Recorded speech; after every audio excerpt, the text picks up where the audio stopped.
मुहतरम हाज़रीन जुमा,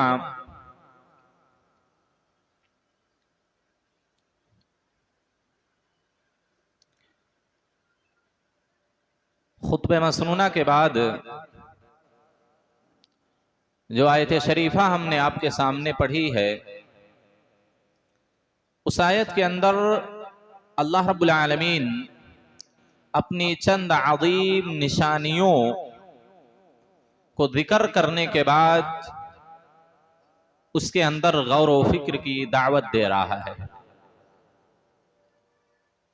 अल्लाह रब्बुल आलमीन कि इस दुनिया के अंदर बेशुमार और अज़ीम निशानियां पाई जाती हैं। अगर इंसान अल्लाह की उन निशानियों के अंदर, अल्लाह की उन मखलूक़ात के अंदर गौर व फिक्र करे, तदब्बुर करे, तो उससे अल्लाह रब्बुल आलमीन की रुबूबियत, अल्लाह की कुदरत, अल्लाह का तसर्रुफ़े कामिल इंसान को समझ में आएगा कि अल्लाह रब्बुल आलमीन कितनी अज़ीम ज़ात है जो इतनी बड़ी बड़ी निशानियों को और इतनी बड़ी बड़ी मखलूक़ात को वजूद में लाता है। उन्हीं निशानियों में से अल्लाह रब्बुल आलमीन ने उस आयत के अंदर जिक्र किया कि बेशक आसमानों ज़मीन की पैदाइश में और रातों दिन के इख्तिलाफ में अक्लमंद लोगों के लिए बड़ी निशानियां हैं। आप सोचें कि इतनी बड़ी मखलूक आसमान और उसके बिलमुकाबिल दूसरी इतनी अज़ीम मखलूक ज़मीन है, अल्लाह ने इसको कैसे बनाया और किस कैफियत पर, किस रंग बिरंग के साथ अल्लाह रब्बुल आलमीन ने इन दो अज़ीम मखलूक़ात को पैदा फरमाया। इसी के अंदर अगर सिर्फ कोई गौर व फिक्र करे कि इतना बड़ा आसमान, इतनी बड़ी छत अल्लाह रब्बुल आलमीन ने बगैर किसी सहारे के, बगैर किसी सुतून के अल्लाह रब्बुल आलमीन ने आसमान को बनाया है। ये अल्लाह रब्बुल आलमीन की रुबूबियत, अल्लाह की कुदरत का एक अज़ीम नमूना है। उसी तरह जमीन, इतनी भारी भरकम मखलूक, इतनी लंबी चौड़ी जमीन अल्लाह ने किस तरह वजूद में लाया। जाहिर सी बात है, अगर इसमें कोई गौर करेगा, तदब्बुर करेगा, तफक्कुर करेगा, अल्लाह की इन मखलूक़ात के बारे में गौर व फिक्र से काम लेगा, तो जहां उसके ईमान में इजाफा होगा, जहां उसका ईमान मजबूत होगा, जहां उसके यकीन में इजाफा होगा, वहीं पर इंसान को अल्लाह रब्बुल आलमीन पर तवक्कुल और इत्मीनान और भरोसे में भी इजाफा होगा। उसी तरह ये रात दिन का इख्तिलाफ है, दिन का आना, रात का जाना, रात का जाना, दिन का आना, इन्हीं रात और दिन के आने जाने में अल्लाह रब्बुल आलमीन ने जो हिकमतें रखी हैं, जो असरार और रुमूज इन रात और दिन के आने जाने में, इसके इख्तिलाफ में रखा है, वो कि इंसान बदात ही इस बात का मुशाहिदा और तजर्बा कर सकता है कि पूरी जिंदगी रात ही रहे तो इंसानों की जिंदगी कैसे चलेगी। पूरी जिंदगी सिर्फ दिन ही दिन रहे तो इंसानों की ये जिंदगी चलना और उसको आगे बढ़ना बड़ा मुश्किल और दुश्वार होगा। तो अल्लाह रब्बुल आलमीन की इन सारी चीजों के अंदर बड़ी हिकमतें हैं, दिन और रात के आने जाने में। इसी तरीके से रात और दिन के आने जाने में मौसमों की तब्दीली भी है, मौसमों की तब्दीली है। अल्लाह ने एक ही मौसम नहीं बनाया कि जब से अल्लाह रब्बुल आलमीन ने रात और दिन को पैदा किया है तब से ठंडी ही ठंडी है, क़यामत तक ठंडी ही ठंडी रहेगी, या क़यामत तक क्या है, गर्मी ही गर्मी रहेगी, या क़यामत तक बरसात ही बरसात रहेगी, या क़यामत तक मौसम बहार, मौसम पतझड़ ही रहेगा। ऐसा अल्लाह ने नहीं बनाया। अल्लाह ने अय्याम को तकसीम किया है मवासिम के अंदर। कुछ अय्याम, कुछ महीने, कुछ दिन ऐसे हैं जो बरसात के मौसम है, कुछ अय्याम, कुछ महीने ऐसे हैं जो ठंडी के, सर्दी के अय्याम हैं, कुछ अय्याम और कुछ महीने ऐसे हैं जो गर्मी के अय्याम में है। ये भी अल्लाह रब्बुल आलमीन की एक अज़ीम हिकमत के मातहत है। अगर हमेशा इस रूए जमीन पर सिर्फ गर्मी ही गर्मी रहे तो अल्लाह की बहुत सारी मखलूकात और जमादात नबातात इस रुए जमीन पर उगेंगे ही नहीं, खत्म हो जाएंगे, फसलें तबाह बर्बाद हो जाएंगी। और अगर हमेशा गर्मी ही गर्मी रहे तब भी वही मसला है। तो अल्लाह रब्बुल आलमीन की इसके अंदर बड़ी निशानियां हैं उन लोगों के लिए जो गौर करते हैं, तदब्बुर और तफक्कुर करते हैं। अल्लाह की निशानियों में अल्लाह की आयात है, अल्लाह की कुदरत कामिला की एक दलील, एक अलामत, एक निशानी ये मौसम सरमा है।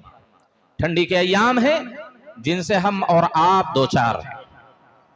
ये ठंडी के जो अय्याम हैं, इन अय्याम के अंदर भी हम मुसलमानों के लिए बड़ी इबरतें और नसीहतों का सामान मौजूद है।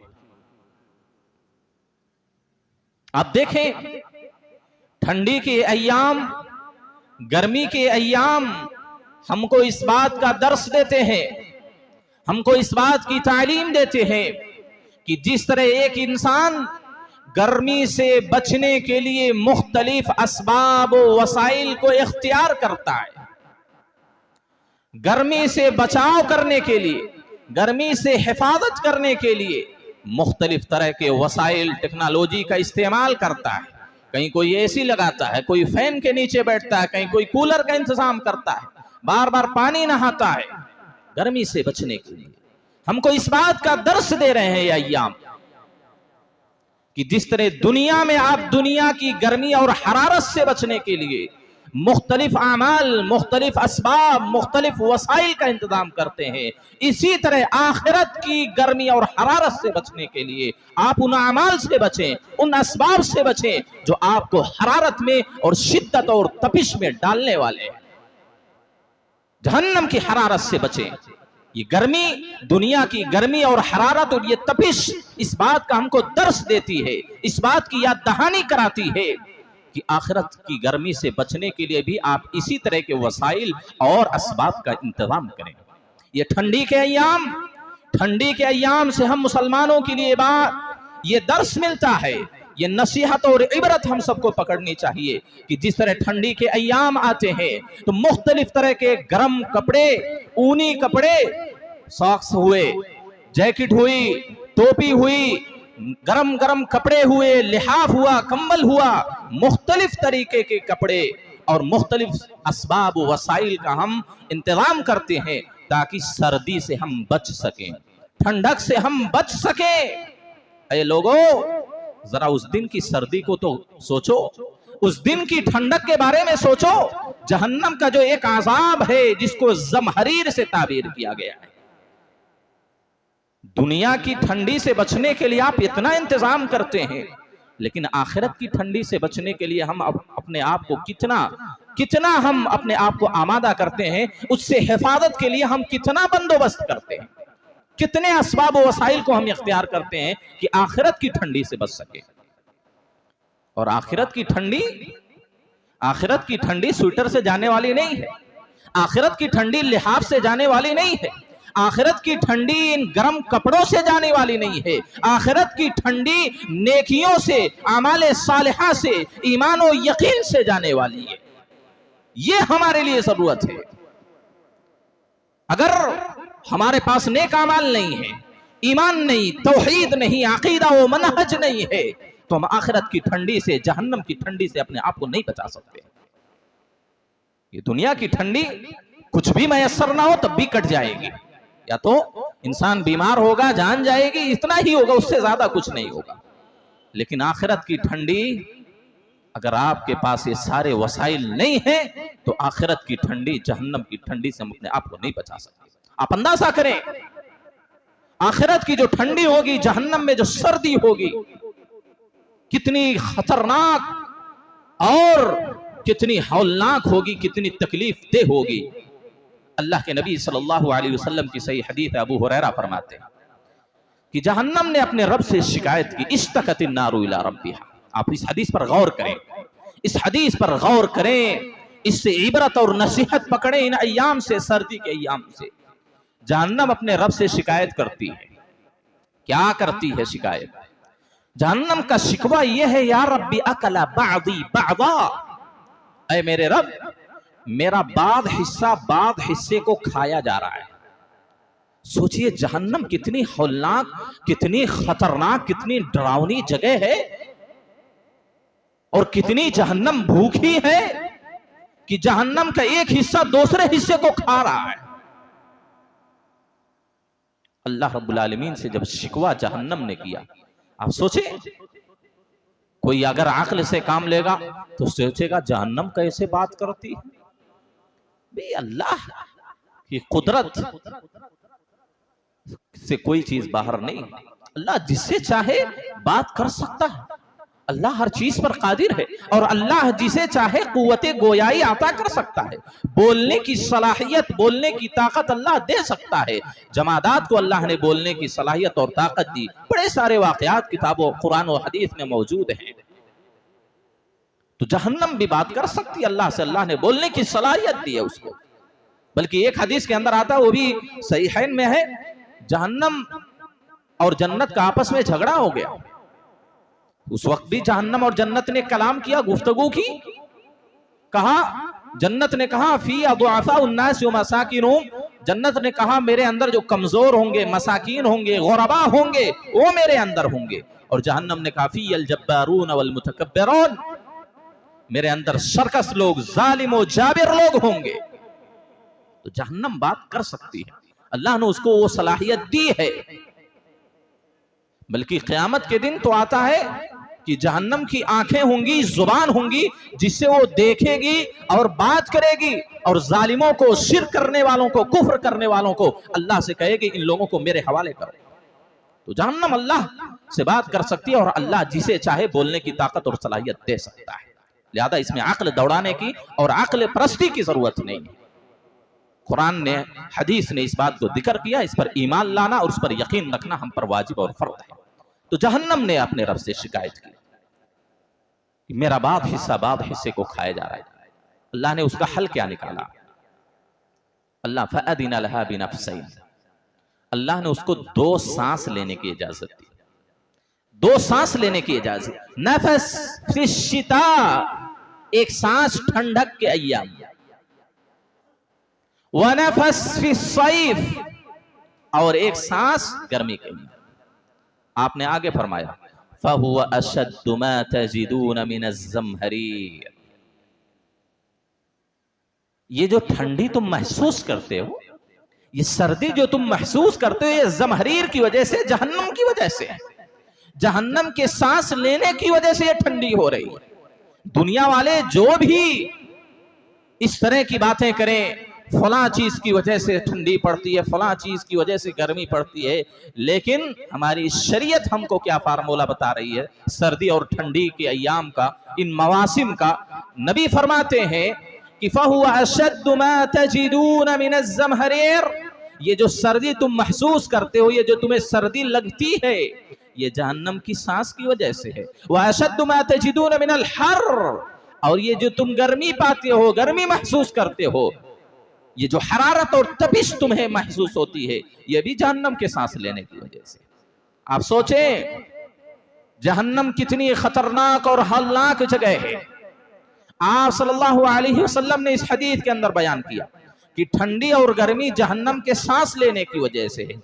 जब जहन्नम अपनी सांस को अंदर लेती है, साल में 2 सांस लेती है, एक मर्तबा बाहर सांस निकालती है, एक मर्तबा अंदर लेती है। जब जहन्नम अपनी सांस बाहर छोड़ती है तो जहां जहां उसका असर होता है और जितनी मिकदार में उसका असर दुनिया में होता है, वहां उतने हिसाब से गर्मी पड़ती है। और जब सांस अंदर लेती है जहन्नम, तो उसकी तासीर जिन मुल्कों में, जिन जगहों में, जिन जमीनों में जितनी तासीर होती है, उसी हिसाब से वहां ठंडक पड़ती है। ये शरई फार्मूला है ठंडी और गर्मी। इसमें इबरत हमारे लिए क्या है कि इन अय्याम में हमको जहन्नम को याद करना चाहिए। ठंडी क्यों पड़ रही है? जहन्नम सांस ले रही है, जहन्नम सांस ले रही है, जहन्नम सांस अंदर खींच रही है, इस वजह से ठंडी पड़ रही है। और इन अय्याम में हम ठंडी से बचने के लिए जिन असबाब व वसाइल का इंतजाम करते हैं, इसी तरह असली जो ज़महरीर है, असली जो सर्दी और ठंडी है, उससे बचने के लिए इससे कहीं ज्यादा हम सबको इंतजाम करना चाहिए। ये इबरत है ठंडी के अय्याम से, सर्दी से हमको ये नसीहत पकड़नी है। इसी तरीके से अब्दुल्ला इब्न अब्बास रज़ियल्लाहु ताला अन्हु कहते हैं कि ज़महरीर जो है, जहन्नम में हर तरह का अज़ाब होगा, गर्म अज़ाब, ठंडा अज़ाब, हर तरह का अज़ाब होगा। अल्लाह हम सब की हिफाजत फरमाए। ज़महरीर इतनी सख्त ठंडक होगी। अब्दुल्ला इब्न अब्बास रज़ियल्लाहु ताला अन्हु कहते हैं कि जो इस अज़ाब में मुब्तला होगा, उसके जिस्म के टुकड़े टुकड़े होकर के उसके जिस्म से निकल जाएंगे, गिर जाएंगे। इतनी सख्त ठंडक होगी कि जिस्म के एक एक आज़ वो उसका फट जाएगा, टुकड़े टुकड़े हो जाएगा ठंडी की वजह से। इतना सख्त अज़ाब है वो ज़महरीर। हाज़रीन गिरामी, लिहाजा शरीयत ने सर्दी के एतबार से और गर्मी के एतबार से मुख्तलिफ तालीमात हमको दी हैं, मुख्तलिफ अहकाम और मसाइल हमको बतलाए हैं। आप देखें, शरीयत अपने मानने वालों के लिए किस तरह उसके जान, उसके माल, उसकी इज्जत और आबरू, हर चीज की हिफाजत करती है। हम अगर सिर्फ शरीयत को फॉलो कर ले, शरीयत पर कमा हक़्क़हू अमल पैरा हो जाए, तो हमारी इज्जत भी महफूज, हमारा माल और जायदाद भी महफूज, हमारी जान भी महफूज, सारी चीजें हमारी महफूज हो सकती। अल्लाह हिफाजत करेगा। सही मानों में अगर हम इस्लाम में दाखिल हो जाए, सही मानों में अगर हम इस्लाम को मानने वाले बन जाएं, शरीयत हर चीज की हिफाजत करे। आप देखें, शरीयत ने कितनी बेहतरीन तालीम दी है सर्दी से बचने के लिए। उमर बिन खत्ताब रज़ियल्लाहु ताला अन्हु खलीफे तानी अमीरुल मोमिनीन कहते हैं, जब सर्दी के अय्याम आते तो आप अपने उमरा को, अपने गवर्नरों को खत लिखते, वसीयत करते, बल्कि हुक्म देते। आप फरमाते, इन्न शिता क़द हदर।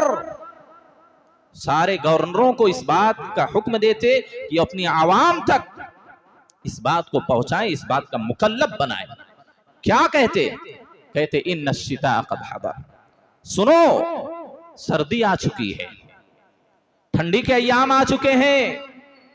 आप फरमाते वहुवा अदुव्वुन, ये सर्दी तुम्हारी दुश्मन है, सर्दी तुम्हारी दुश्मन है। आपने देखा होगा, आपने पढ़ा और सुना भी होगा, आपका तजर्बा भी होगा कि जिन अय्याम में सर्दी सख्त होती है, उन अय्याम में मौतें कसरत से वाक़ई होती हैं, कसरत से मौतें वाक़ई होती हैं। गर्मी से बचना आसान है, लेकिन ठंडी, सर्दी, इससे बचना बड़ा मुश्किल काम है। जहां पर सख्त और शदीद सर्दी होती है, ठंडक होती है, मौतें कसरत से वाक़ई होती हैं। खास तौर पर जो उम्र दराज लोग हों, कमजोर लोग हों, बीमार लोग हों, इस ठंडी को बर्दाश्त नहीं कर पाते और वो क्या है, अपनी हाथ से जान, अपनी जान से हाथ धो बैठते हैं। उमर बिन खत्ताब ने कहा वहुवा अदुव्वुन, ये तुम्हारी दुश्मन है। फतअहबू लहू उहबतम मिनस्सूफी वल खिफाफी वल जवारिब। देखिए शरीयत क्या तालीम देती है।